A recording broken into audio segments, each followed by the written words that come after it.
How to change sensitive content on Twitter. Hey everyone, welcome back to my channel. I am Bimal from App Guide, and in today's video I will show you how you can change your sensitive content setting on Twitter. So you just want to make sure to watch this video till the end.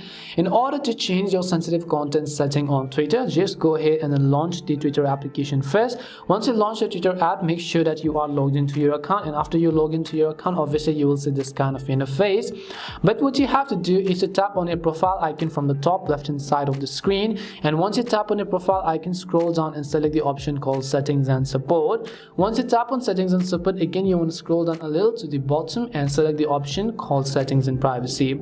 As soon as you go to the settings and privacy page, on the next specific page, select the fourth option that says privacy and safety, and as you tap on the privacy and safety option, right on third you'll find content you see. Now keep in mind that if you're on iPhone, you might not see this option from the app, and you have to log in from your browser, which is open your Safari and go to twitter.com and follow the similar steps. This is possible on app only on Android phones. So open up the content you see tab, and right at the top you can see display media that make content sensitive content. So you just can toggle this on or off depending upon whatever choices you actually want in order to fix this. And once you go ahead and then turn this toggle on or off, you don't even have to do anything. Twitter is going to save the changes automatically, and that's all it takes to change your sensitive content on Twitter. We hope the video was really helpful, and if it did help you, make sure to leave a like and subscribe to our channel. And if you have any more questions, feel free to leave them down. Thank you very much for watching till the end, and see you soon in our next video.